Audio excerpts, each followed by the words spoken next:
Bildiğiniz kimi mən mütaliə edən adamam, analiz edən adamam. İndi paiskoviklər, yəni axtarış sistemləri əməli başlayır. ChatGPT-nin daha mükəmməl formasını istifadə edir. Yəni artıq orada süni intellekt olur. Və o süni deyirsiniz ki, hələ YouTube indiyə kimi belə alqoritmlər işlədirdi. Xeyr. İndi hamının anlaya biləcəyi, dərk eləyə biləcəyi dildə başa salacaq. Məsələn, əvvəl yazırdın ki, günvurma əleyhinə nə qəbul edə bilərəm, nə içə bilərəm, hansı preparat, hansı türkçə çarə filan məsələn.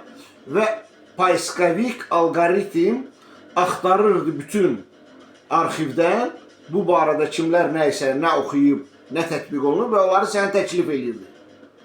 İndi nə edir? İndi süni intellektdir, o artıq şəxsiyyət səviyyəsində.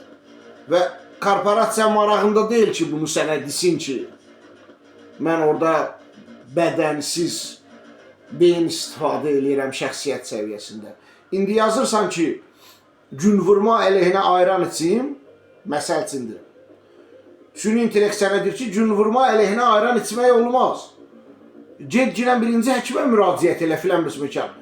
Və özünüz də yoxlaya bilərsiniz. Bilirsiniz ki, mən göydən heç vaxt danışmıram. Və dəfələrlə sən ayrı-ayrı dillərdə, türkcə, ingiliscə, rusca, deyirsən ki, məsələn, soğuk dəymədə tetraskilin atmaq istəyirəm, məsəl üçün. Deyir, tetraskilin olmaz. Sən həkimə getməlisən, həkimə müraciət eləməlisən. İndi bəzi adamlar deyəcək ki, bu yaxşıdır, əlbəttə düzgün variantıdır da, həkimə getməlisən. Ancaq bu çıxış yolu deyil. Sən Google-a ekstremal halda girirsən, çətin vəziyyətdə ki, əlin ayağın heç yerə çatmayanda vəziyyətdən çıxasan.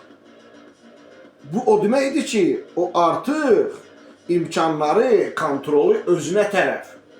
Bütün kartlar artıq onun əlindədir.